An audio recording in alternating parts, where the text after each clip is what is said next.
Sebelum saya mulai tentang khotbah ini, saya mau sharing sedikit ya. Kemarin bikin khotbah ini tuh terasa berat sekali. Begitu banyak rintangan. Ada aja yang saya kerjakan sehingga tidak bisa garap, nanti bikin sedikit berhenti, bikin sedikit berhenti. Sampai tadi jam 2 itu baru selesai. Saya tidak tahu kenapa. Kayaknya iblis itu nggak rela kita ngerti apa itu kutuk dan bagaimana cara mengatasinya. Saya merasa bikin khotbah ini sangat mengalami kesulitan. Kesulitan karena begitu banyak yang tiba-tiba harus saya kerjakan sehingga ini jadi tidak kegarap. Itu sharing sedikit saja. Yuk kita teruskan lagi. Hari ini saya ambil judul apa itu kutuk.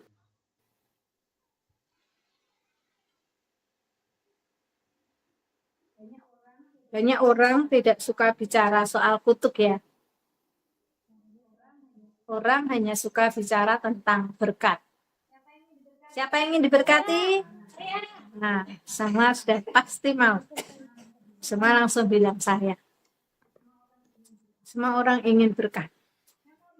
Saya mau bilang kutuk dan berkat itu adalah seperti dua sisi mata uang koin yang dilempar. Kalau dilempar kan mesti jatuh ya. Jatuhnya kalau tidak hadap sini, hadap sana. Jatuhnya kalau tidak kutuk ya berkat. Kalau kita ingin diberkati, maka kita harus paham apa itu berkat dan apa itu kutuk. Bapa Yahweh memberi kita kebebasan untuk memilih. Bapa kita tidak pernah memaksa seseorang. Dia memberikan kehendak bebas kepada kita. Ayatnya adalah kehendak bebas itu di Ulangan 11 ayat 26 sampai 28. Lihatlah, aku memperhadapkan kepadamu pada hari ini berkat dan kutuk. Berkat apabila kamu memperdengarkan perintah Tuhan Elohimmu yang kusampaikan kepadamu pada hari ini, dan kutuk jika kamu tidak mendengarkan perintah Tuhan Elohimmu dan menyimpang dari jalan yang kuperintahkan kepadamu pada hari ini, dengan mengikuti Allah lain yang tidak kamu kenal. Elohim bisa saja menyeting semua manusia untuk menyembah Dia. Itu pekerjaan yang kecil baginya. Ya toh, seling semua jadi menyembah, semua jadi taat. Tapi dia tidak mau melakukan itu. Bapa mencari hati yang sungguh taat dan mengasihinya. Ibarat kita mencari seorang kekasih ya. Pasti kita ingin seseorang yang benar-benar mencintai kita tanpa paksaan, tanpa pamrih, yang murni mengakui kita apa adanya.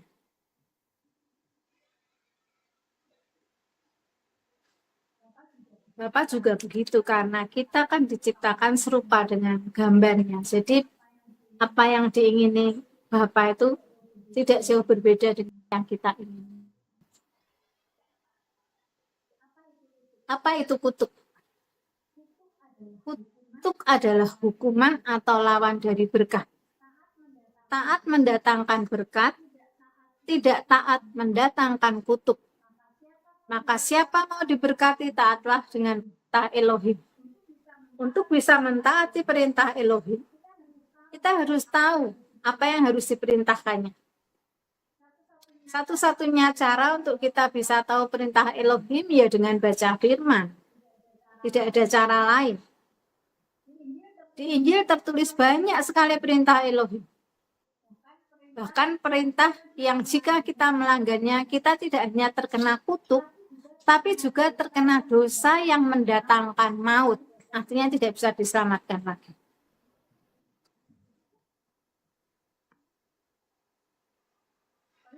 Perintah-perintah Elohim ini juga diringkas dalam hukum Taurat. Di dalamnya tertulis perintah, ketetapan, dan undang-undang yang dibuat Elohim menjadi tuntunan hidup bagi keselamatan manusia. Jadi bagi orang-orang yang alergi dengan hukum Taurat, sebaiknya Anda membaca dulu isinya sebelum Anda menolak. Karena kalau Anda tidak tahu sama sekali tentang hukum Taurat ini, Anda akan menyesal seumur hidup, bahkan menyesal sampai pada saat kematian Anda. Anda akan percaya yang saya katakan ini setelah Anda membacanya nanti. Kalau Anda sudah penasaran, silahkan bisa mencarinya lewat Google ya. Bacalah. Saya tidak akan menyesatkan Anda. Karena hukum Taurat itu pasti ada ayat pendukungnya dari Injil. Hari ini saya juga ingin bahas tentang kutuk keturunan. Dan ini seperti sebuah momok ya, kutuk keturunan. Kadang-kadang kita nggak ngapa-ngapain tapi terkena imbasnya. Di Keluaran 20 ayat 5 tertulis, jangan sujud menyembah kepadanya atau beribadah kepadanya, sebab aku Tuhan Elohim adalah Elohim yang cemburu, yang membalaskan kesalahan bapa kepada anak-anaknya, kepada keturunan yang ketiga dan keempat dari orang-orang yang membenci aku. Jelas sekali tertulisnya. Ayat di atas membahas tentang penyembahan ilah lain selain Elohim Bapa Yahweh. Jadi perhatikanlah dosa penyembahan ilah lain, dosa perdukunan, menjual jiwa kepada iblis demi ketenaran, kekayaan, kekuatan, jabatan, atau apapun yang berhubungan dengan roh kegelapan, tidak hanya mendatangkan kutuk kepada si pelaku saja, tapi juga akan turun sampai keturunannya yang ketiga dan keempat. Perhatikan hal ini, berhati-hatilah. Takutlah akan Elohim yang bisa membunuh tidak hanya tubuh tapi juga jiwa. Takut akan Elohim akan menjadi pagar bagi kita supaya tidak jatuh dalam dosa. Matius 10:28 tertulis, dan janganlah kamu takut kepada mereka yang dapat membunuh tubuh tetapi yang tidak berkuasa membunuh jiwa. Takutlah terutama kepada Dia yang berkuasa membinasakan baik jiwa maupun tubuh di dalam neraka. Jadi berkat ataupun kutuk keturunan itu seperti pohon keluarga. Mari kita lihat pohon keluarga kita. Ada kutuk atau ada berkat. Berkat di sini, kutuk di sana. Tidak nyambung soalnya ya. Jangan pernah berkata di mana aku hidup, tidak akan ada pengaruh dari orang tua, dari kanan, dari kiri. Saya bilang seperti itu karena pasti berpengaruh. Meskipun orang per orang akan diadili sendiri-sendiri. Setiap orang punya kehendak bebas. Tapi mau tidak mau, kita semua akan berpengaruh ke atas, ke bawah, ke kiri, dan ke kanan. Cara hidup kita hari ini pasti berpengaruh kepada hidup anak cucu kita nanti. Dan saat kita hidup sekarang pun bisa berpengaruh pada orang tua kita. Coba kalau anaknya kurang ajar, orang tuanya berpengaruh enggak? Kena. Karena pasti terkena nama jelek ya. Berpengaruh ke atas, ke bawah, ke kiri, ke kanan. Maka hati-hatilah. Jangan sembarangan mengisi hidup ini. Jangan hanya memikirkan diri sendiri, tapi pikirkanlah keluarga kita. Supaya lebih paham, mari kita lihat pohon keluarga dari Adam. Karena ini panjang, saya tidak tahu multimedia menulis atau tidak, tapi 1 Tawarik 1 ayat 1 sampai 27 ini silsilah keturunan Adam sampai Abraham. Seringkali kita malas ya baca silsilah, apa sih, lewat. Padahal di sana juga kita menemukan banyak hal. Karena Adam berdosa, dia membuat keluarganya kena kutuk. Kutuk bukan penyakit atau yang lain ya, kutuknya adalah kehilangan kemuliaan Elohim yang sebelumnya diberikan kepada manusia. Adam telah merusak karya Elohim yang baru saja dibilang semuanya baik adanya. Bapak itu saat penciptaan di Kejadian itu kan bilang semuanya baik adanya. Dirusak oleh Adam karena ketidaktaatannya. Mungkin nanti bisa dibaca soal yang 1 Tawarik. Saya tidak akan bacakan semuanya karena panjang ya, cuman supaya Anda tahu nanti bisa dibaca sendiri di rumah. Lihatlah semua berawal dari ketidaktaatan. Adam hanya makan buah terlarang, tapi anaknya melakukan pembunuhan. Sebab apa? Sebab orang tua itu memberikan contoh seperti seorang guru. Guru kencing berdiri, murid kencing berlari. Yaitu Adam cuma makan buah, anaknya iri hati membunuh. Demikian terjadi atas anak Adam yang bernama Kain, telah membunuh adiknya Habel. Bayangkan ya, ini pembunuhan kakak beradik. Pasti keluarga Adam dan Hawa sangat-sangat sedih. Meski antara Kain dan Habel ini banyak anak-anak yang lain, tapi yang disebutkan dua itu pasti Adam dan Hawa sangat sedih. Kesedihan ini adalah apa? Kutuk yang telah didapatkan, dampak. Secara sengaja ataupun tidak sengaja, yang namanya kutuk itu mendatangkan apa? Penderitaan, kesedihan, sakit penyakit, bahkan kematian, kemiskinan, bermacam-macam. Maka waktu tadi seminggu yang lalu tadi yang minta khotbah kutuk, khotbah kok kutuk angel. Saya tuh merasa bikin khotbah ini tuh sangat kesulitan, saya enggak tahu ya. Waktunya ya sulit, nanti sudah dapat beberapa, saya harus mengerjakan yang lain saat tinggal. Bisa sampai 2 minggu loh saya heran menyiapkan. Biasanya menyiapkan khotbah 2 hari, 3 hari selesai. Bisa sampai 2 minggu. Dan tadi jam 2 baru selesai. Saya minta, Roh Kudus tolongnya sudah mau khotbah, masa belum kelar? Tolonglah hambamu ini. Saya sampai berdoa seperti itu. Saya kasihan sama multimedia. Opi sudah WA saya terus. Tante sudah? Belum. Sudah? Belum. Malam-malam saya buka WA jam 12. Tante sudah? Belum. Maaf ya multimedia, saya minta maaf. Ini bukan kemauan saya, tidak tahu seperti itu. Tuh bentukannya juga seperti itu. Balik lagi ke sini, dimulai dari ketidaktaatan Adam, lalu dosa iri hati timbul. Berkompromi dengan dosa kecil-kecil. Ketidaktaatan Adam membuat pohon keluarganya menerima kutuk.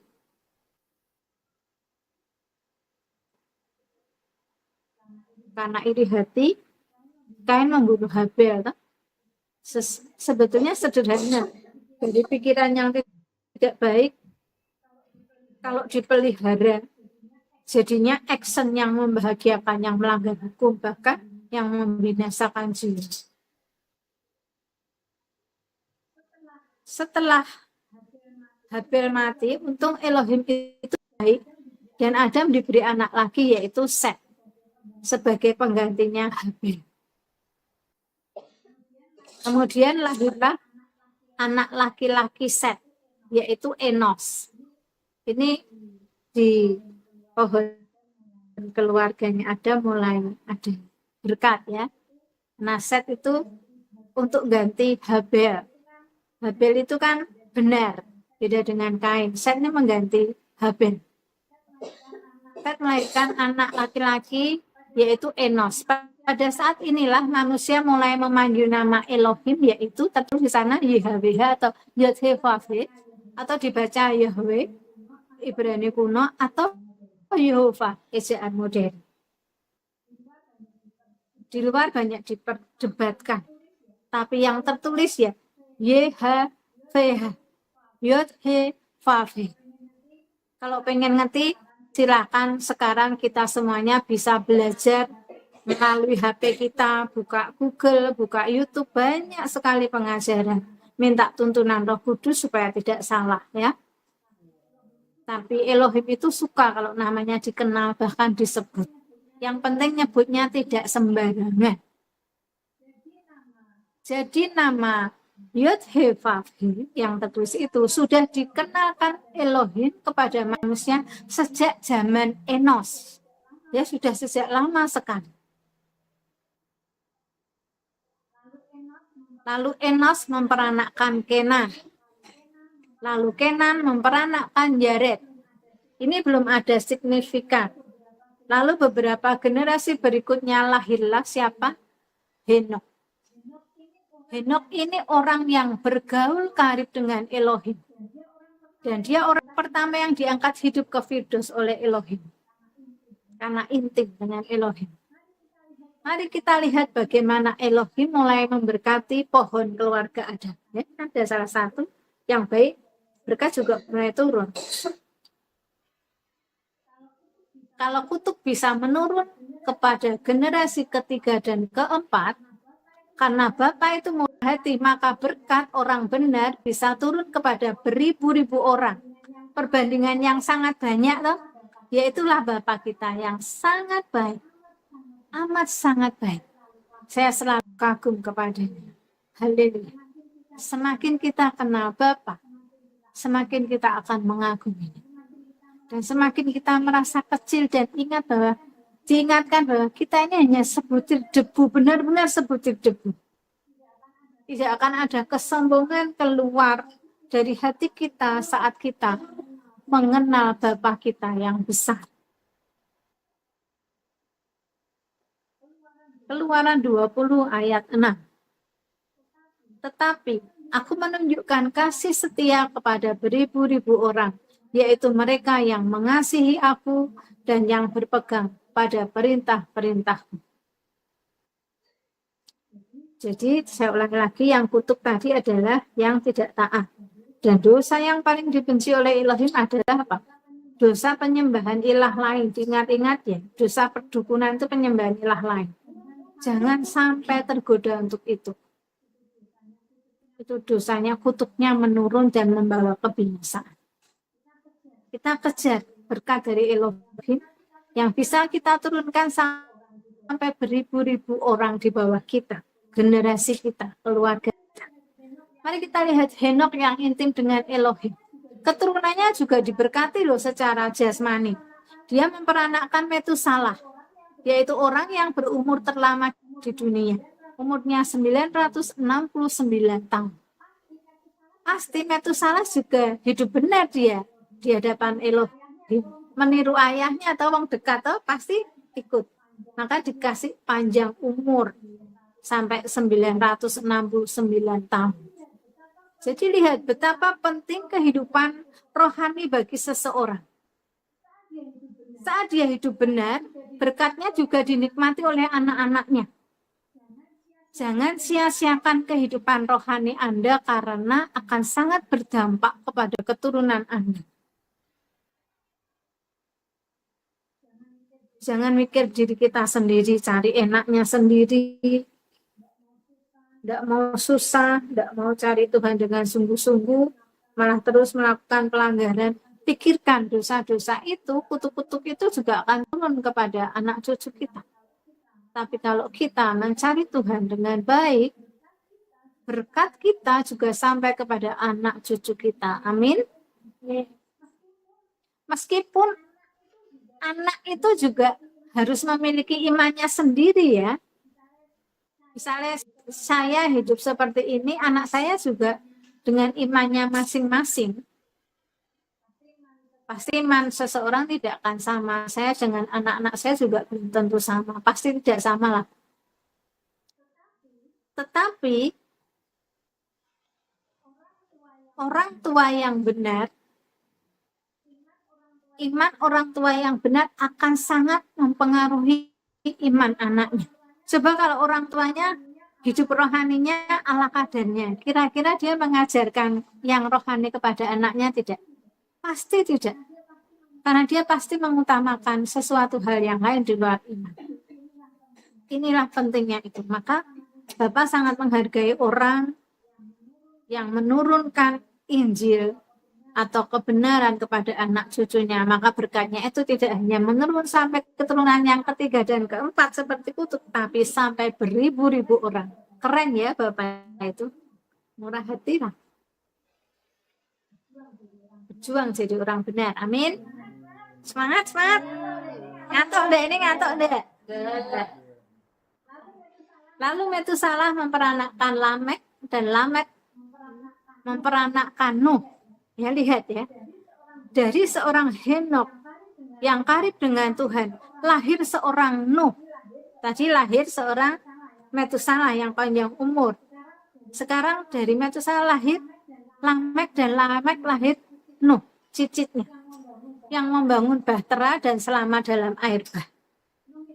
Nuh itu menjadi perpanjangan tangan Tuhan untuk meneruskan kebaikan Tuhan melalui ketaatannya, sehingga masih ada manusia dan makhluk hidup di bumi ini sampai sekarang. Kalau tidak kan habis. Bapak murka, dikasih air bah semuanya. Nuh yang menjadi perpanjangan kemurahan Tuhan. Sebab orang benar. Orang benar pasti dipakai. Jadi kalau ada hidup benar, jangan takut tidak dipakai, pasti dipakai. Meskipun caranya berbeda-beda. Mungkin di grup kita orangnya berapa? Butir katanya Teh. Berapa ekor ya Teh? Hanya sedikit tidak apa-apa. Semuanya akan diberi kepercayaan oleh Elohim untuk melakukan bagiannya masing-masing. Ada yang menjadi penyembah, ada yang menjadi pengusir setan, ada yang menyembuhkan orang sakit, ada yang menjadi pengajar, macam-macam.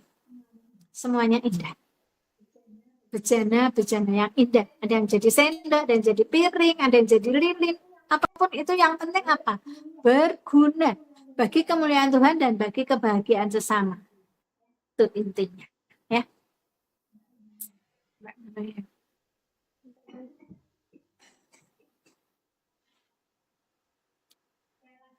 Sekali lagi lihat Nuh itu cicitnya Henok. Henok sahabatnya Tuhan. Nuh hamba Tuhan. Kalau ada seorang hamba Tuhan yang benar, pasti salah satu keturunannya juga akan ada yang dipakai Tuhan, meskipun hanya belum tentu sama. Saya secara pribadi selalu berdoa untuk anak cucu saya boleh berbakti kepada Elohim kita, menjadi hambanya dengan caranya masing-masing. Saya selalu bawa doa itu. Mungkin tidak setiap hari, tapi saya sering bawa doa. Saya juga selalu bawa doanya anak rohani saya di Semarang. Saya sering bawa dalam doa. Juga untuk Anda di grup WA, kebenaran sejati. Saya sering bawa doa supaya kita semua tidak ada yang tertinggal, tapi ikut pengangkatan semuanya. Amin. Setelah Nuh ada Ham, Sem, dan Yafet. Nuh anaknya 3 ya, selamat dengan istrinya masing-masing. Jadi waktu itu yang selamat 8 orang. Nuh dan istrinya, Ham,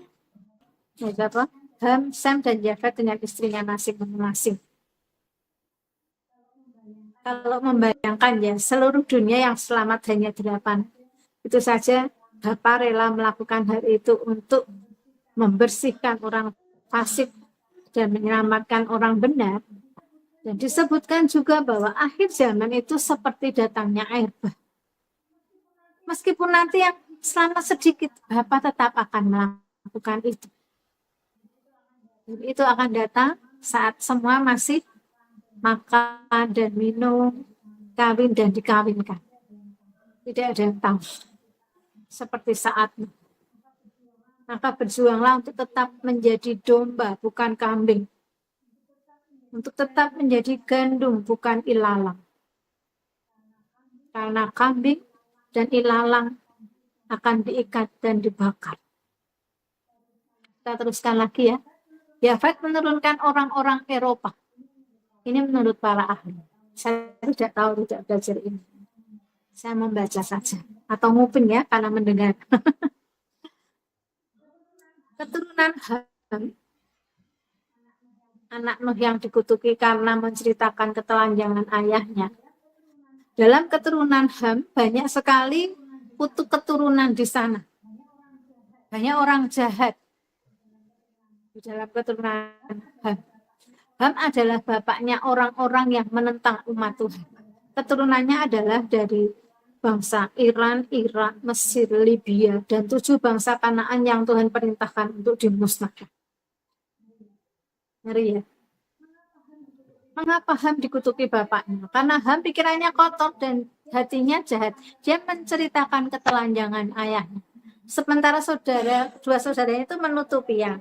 Kalau baca itu ya di Nuh ya, Ham menceritakan ketelanjangan ayahnya, mungkin tidak sesingkat itu. Apa yang terjadi kita tidak pernah tahu, tapi mungkin sangat menyakitkan sehingga sampai Nuh menutupi. Sementara kedua anaknya yang lain menutupi, diberikan kain.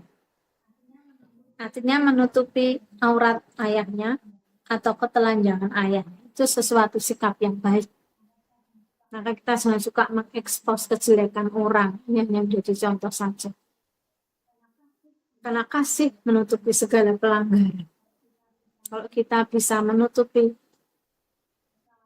kesalahan orang, bukan untuk menyetujuinya ya, tapi tidak untuk mempermalukan orang itu, lalu kita bisa datang secara tersendiri, menginjili dia supaya kita bertobat, itu adalah kasih besar melalui teguran yang baik.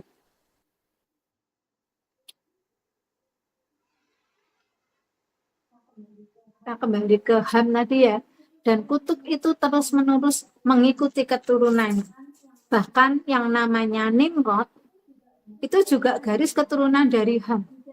Di zaman Nimrod inilah perlawanan kepada Elohim sudah lebih terang-terangan. Kalau kita ngomong waktu itu mungkin ada ateis, menolak Tuhan, ada menara Babel. Pada saat Nimrod ini kuasa kegelapan berjaya. Di sana tertulis Nimrod adalah orang yang kuat, tapi kuatnya ini kuat tanda kutip, artinya bukan orang yang baik, tapi orang yang kuat untuk melawan Elohim. Nah, dari garis keturunannya yang tadi penuh dengan kutuk. Mari kita lihat anak Nuh yang lain, yaitu Sem. Sem ini disebut juga anak Nuh yang percaya. Dari garis keturunannya lahir orang-orang benar. Bangsa Arpaksad itu bapaknya orang Ibrani. Itu keturunan dari Sem. Terus ada orang Us. Ingat enggak kota Us? Kalau ingat kota Us itu kita pasti ingat Ayub. Ayub itu berasal dari kota Us. Ayub orang benar. Bangsa Arpasad, bapaknya orang Ibrani, dari Ibrani lahir siapa? Abraham, Daud, Tuhan Yesus ya.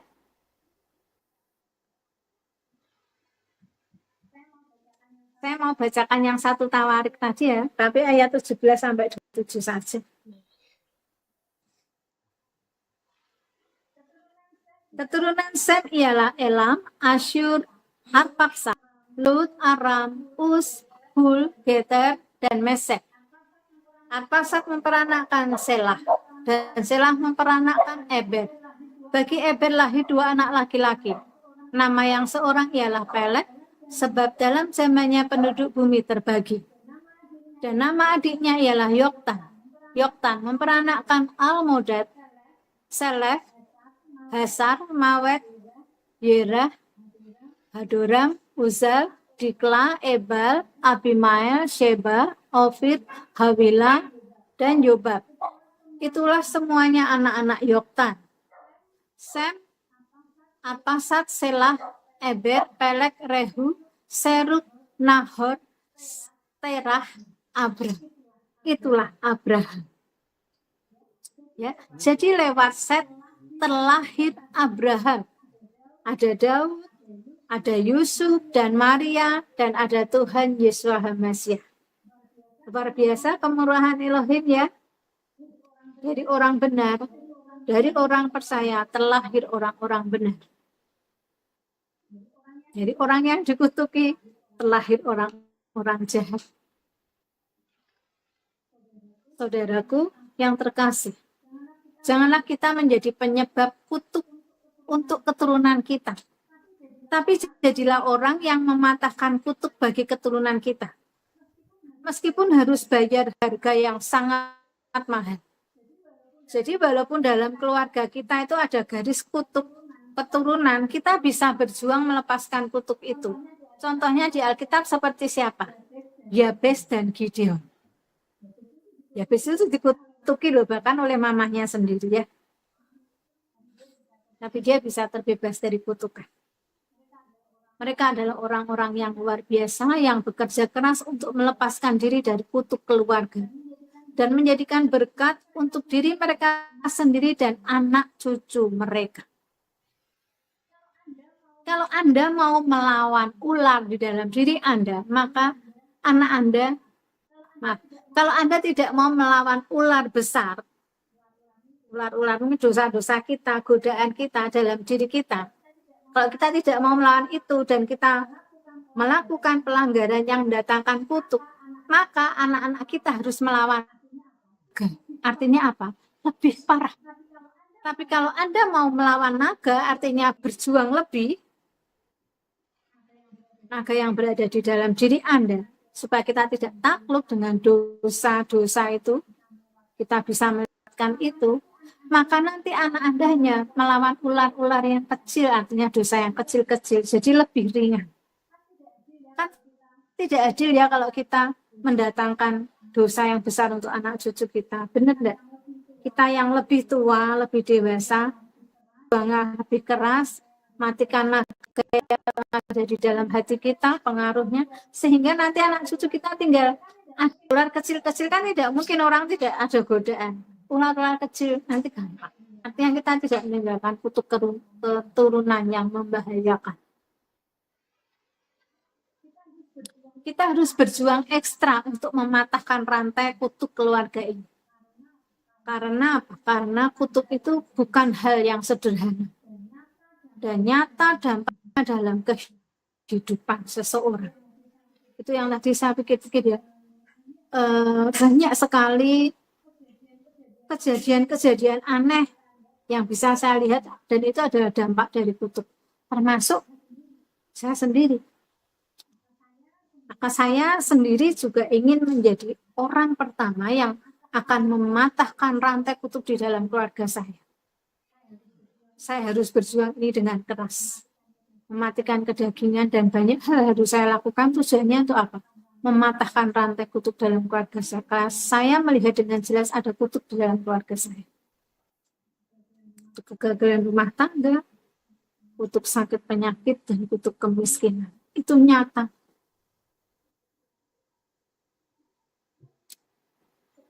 Sekarang hal terpenting yang wajib kita tahu yaitu bagaimana mematahkan kutuk. Ya toh, kalau sudah mati kutuk itu membahayakan. Yang paling penting adalah caranya mematahkan kutuk dan menghilangkan kutuk supaya tidak nempel di dalam kita. Caranya adalah pertama, mungkin kalau ada yang mau catat silahkan catat ya. Pertama, patahkan dengan darah Kristus. Segala kutuk perjanjian dengan kuasa kegelapan setinggi apapun akan patah dengan darah Tuhan Yesus HaMasyiah. Dan diusir dengan namanya. Sebab dia yang adalah putra dari yang maha tinggi saat menjadi manusia telah merendahkan diri dan taat sampai mati. Untuk itu, Bapa Yahweh meninggikan dia. Jadi nomor satu adalah dengan mematahkan kutuk dulu, ya. Di Ibrani tertulis Ibrani 12 ayat 24. Dan kepada Yesus pengantara perjanjian baru dan kepada darah pemercikan yang berbicara lebih kuat daripada darah Habel. Kenapa darah Yesus berkuasa? Darah Habel saja orang benar berteriak sampai kepada Elohim, apalagi darah Kristus, ya. Maka hanya darah Kristus itu yang bisa mematahkan semua kutuk kegelapan setinggi apapun lewat dengan darah Kristus. Lalu di Filipi 2 ayat 9 sampai 10. Itulah sebabnya Allah sangat meninggikan dia dan mengaruniakan kepadanya nama di atas segala nama. Supaya dalam nama Yesus bertekuk lutut segala yang ada di langit dan yang ada di atas bumi dan yang ada di bawah bumi. Ada seorang jemaat di sini yang mendapat kemurahan Elohim, diberi karunia bisa melihat sel-sel kutuk di dalam diri seseorang. Tapi dia harus pegang sebentar tangan orang tersebut. Saya mau ceritakan ini sebentar ya, karena pas dengan kutuk ini. Jadi dia tuh dikasih lihat orang yang darahnya kena kutuk atau yang mendapat kutuk keturunan, di sel-sel darahnya itu dia seperti lihat gambar yang di biologi itu loh. Gambar pembuluh darah dengan manusia itu. Darahnya itu merah tua sampai agak ke biru-biru. Itu yang sudah terkena kutuk. Lalu yang dia lihat lagi, yang sudah ditengking dengan darah Yesua, itu seperti ada air bening putih masuk ke kepala, dan air itu mulai masuk ke dalam sel darah itu, mulai mencerahkan darah itu, sehingga warnanya jadi pink, ada yang sebagian pink, ada yang bawahnya biru gelap, ada yang masih gelap gulita hitam, mengerikan ya. Kalau yang hitam itu, jadi sudah ditengking, didoakan, tapi karena orangnya itu tidak mau hidup dalam firman, darah Yesus itu kayak tidak mau nyampur, kayak minyak dan air. Ini katanya yang melihatnya. Saya tidak bisa ceritakan. Tapi kalau orangnya terus habis ditengking kutubnya, diusir roh kegelapannya dengan nama Yesua dan darah Yesua, itu yang darah Kristus yang putih tadi, air putih tadi bisa menyerap ke bawah, seperti ada yang mulai menjadi merah muda, terus jadi pink, seperti itu. Kalau orangnya sudah taat, katanya sudah jadi pink, artinya kutubnya memang belum hilang sama sekali, tapi sudah menjadi pink, artinya darah dari Yesus Hamasiah sudah masuk ke sel-selnya, sudah bisa diterima. Karena bagi orang yang tidak atau belum mau hidup dalam firman, darahnya Kristus hanya sampai di kepala atau tidak bisa masuk ke dalam sel-sel darah. Seperti itu penglihatan secara rohani. Saya ceritanya seperti itu, dan kemarin kami satu-satu dilihat di sini. Keren juga penglihatan luar biasa karunia yang diterima oleh ini teman kami. Banyak sekali penglihatan yang luar biasa. Karena saya tahu dia hatinya murni. Bahkan dia sudah pernah lihat wajah Elohim. Luar biasa ya.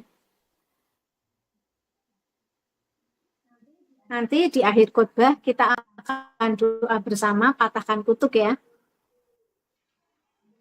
Jadi pertama, yang kedua adalah hidup dalam firman. Kutuk tidak bisa melekat kalau tidak ada lemnya. Apa lem yang menyebabkan kutuk melekat? Yaitu pelanggaran atas firman, atas perintah Elohim, yaitu dosa. 1 Yohanes 3 ayat 4. Setiap orang yang berbuat dosa melanggar juga hukum Elohim. Sebab dosa ialah pelanggaran hukum Elohim. Jadi kalau kita menjadi pelaku firman, nggak usah takut disantet. Dikutuki oleh siapapun, sekalipun dikutuki oleh mamahnya sendiri ya, seperti Yabes. Tidak akan mempan. Sepertinya licin dan lewat. Nggak ada lemnya. Lemnya firman itu nggak ada. Lemnya adalah dosa. Jadi yang sudah bisa menjadi pelaku firman, jangan takut lagi dengan yang namanya santet, dengan kutuk-kutuk. Tetap jalani hidup dalam kebenaran. Pasti akan baik-baik saja ya. Yang ketiga, bergaul intim dengan Elohim. Keintiman kita dengan Elohim membuat kita mendapat hikmat untuk menuntun kita menjadi pelaku firman. Karena menjadi pelaku firman itu tidak gampang, dan kita tidak akan mampu melakukan itu sendirian tanpa bantuan dari Ruh Kudus. Jadi bergaul intim dengan Elohim membuat roh kita kuat dan peka. Yang keempat, bergaul dengan orang-orang benar yang takut akan Tuhan. Pergaulan ini sangat mempengaruhi kehidupan kita sehari-hari. Kalau kita kumpul dengan orang yang suka selingkuh, kita akan menganggap hal itu biasa dan lama-lama bisa tertular. Kalau kita kumpul dengan koruptor, kita juga akan ikut mencuri meski beda skalanya. Karena melihat dosa terus-menerus akan membuat kita memandang hal itu sebagai hal yang biasa. Dan itu mengikis rasa takut akan Tuhan. Nah, ternyata enggak apa-apa ya. ternyata enak loh, tidak masalah. Itu mengikis rasa takut akan Tuhan. Dan saat kita melakukan pelanggaran hukum Elohim tadi, pelanggaran hukum Taurat atau dosa, maka kita seperti membaluri tubuh kita dengan lem kutuk. Ya tadi kalau kita jadi pelaku firman, licin, tidak bisa. Kutuk tidak bisa nempel. Tapi saat kita melakukan dosa, itu kayak kita dibaluri lem. Kutuknya pada datang lagi. Menyergap lagi. Mungkin Anda ada yang masih bingung apa hubungannya dengan kutuk masing-masing pribadi ya, dengan yang saya bicarakan ini. Saya mau kasih contoh. Ada seorang yang berada dalam kutuk kehancuran rumah tangga. Lalu sudah ditengking dan dipatahkan dengan darah Kristus. Kan merasa sudah beres ya, saya doakan Ki. Apakah iblis akan diam saja? Oh tentu tidak. Iblis itu paling tidak suka orang diberkati. Iblis akan memberi orang itu teman-teman yang selingkuh. Lalu mendatangkan seorang lawan jenis yang bermasalah dengan pasangannya. Lalu curhat, sama-sama curhat. Senasib, merasa cocok, dan berpacaran. Hal ini yang saya sebut lem. Sehingga tanpa sengaja, kutuk keluarga itu menyergap kembali ya. Kutuk yang kegagalan rumah tangga tadi menyergap kembali karena apa? Pergaulannya yang tidak benar. Dia melihat banyak dosa dan ikut melakukannya sehingga itu kembali lagi. Kutuk itu seperti lingkaran setan kalau kita tidak dengan keras mematahkan rantai itu. Semoga bisa memahami dengan cerita ini ya. Seperti ini perjalanannya, tergantung kasus per kasus. Misal untuk kutuk kematian, bisa akan membuat orang itu hidup tidak sehat, bergaul dengan orang-orang yang tidak benar, yang mendatangkan masalah yang berbahaya, yang mengancam jiwanya. Kira-kira begitu. Jadi tergantung kutuknya di keluarga itu apa, macam-macam. Tapi iblis itu tidak akan diam saja setelah kita didoakan, ditengking, membiarkan kita taat dalam firman itu.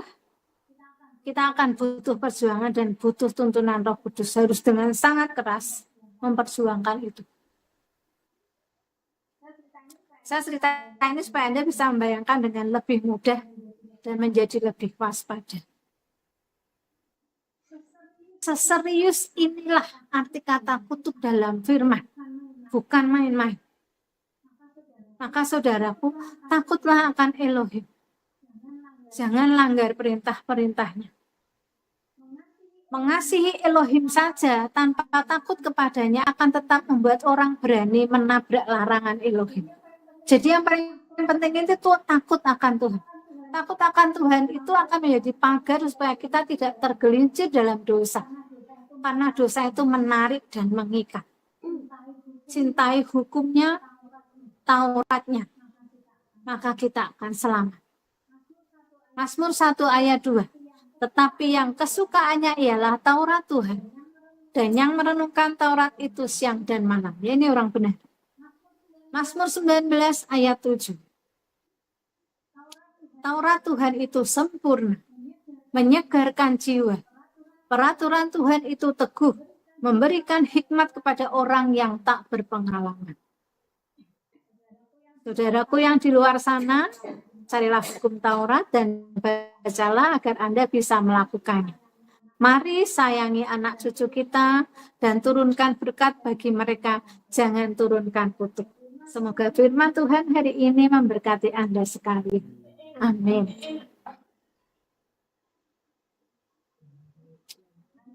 Mari kita mau berdoa bersama untuk mematahkan kutuk ya. Kalau mau silakan Anda berdiri. Yang di rumah mungkin juga silakan berdiri.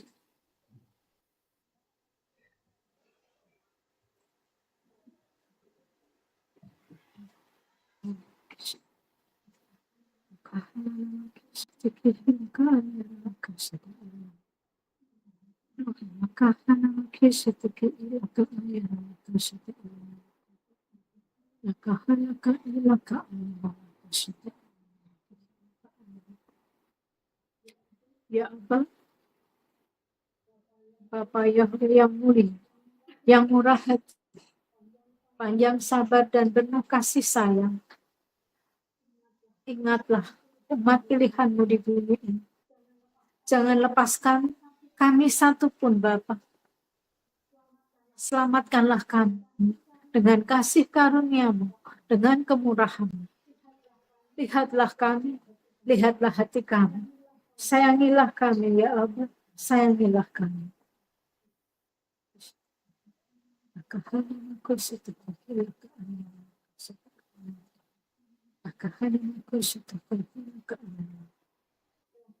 Silahkan letakkan tangan Anda di kepala Anda masing-masing. Dan di tangan kiri di dada Anda. Saya akan berdoa untuk Anda semua.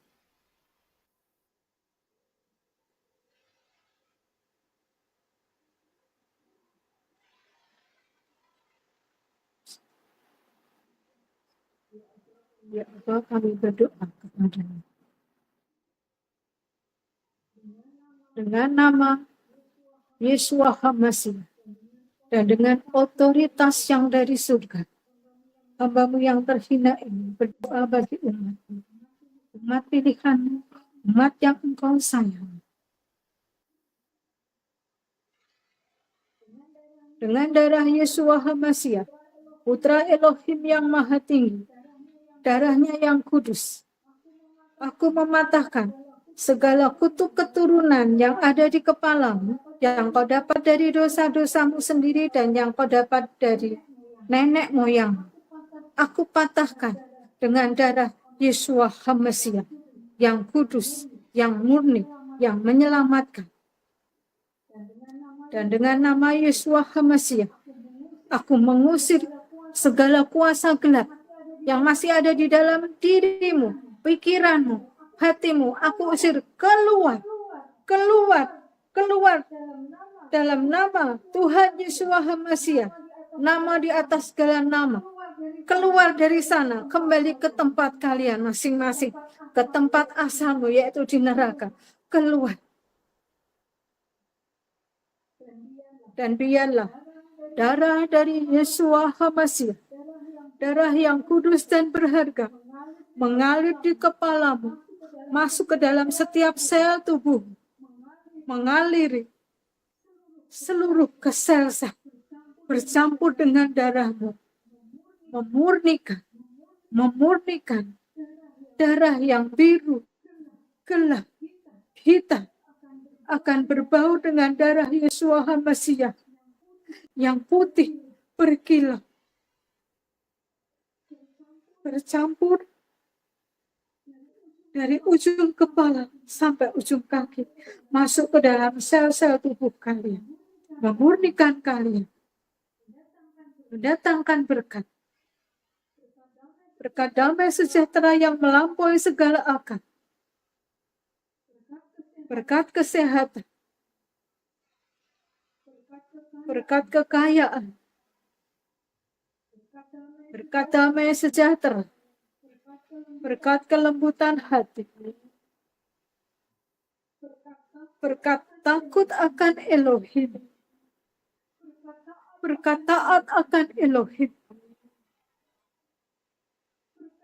berkat untuk berbakti kepada Tuhan Yeshua HaMashiach yang telah memberikan darahnya kepada dari hari ke hari. Darah itu akan berproses membersihkan seluruh darah. Kutuk akan lenyap. Karena ini bukan hanya darah orang benar, tapi ini adalah darah dari Putra yang Maha Tinggi, yaitu Yeshua HaMashiach. Kutuk patah menjadi berkat oleh kemurahan Tuhan Yeshua dan oleh kemurahan Bapa yang haleluya. Amin.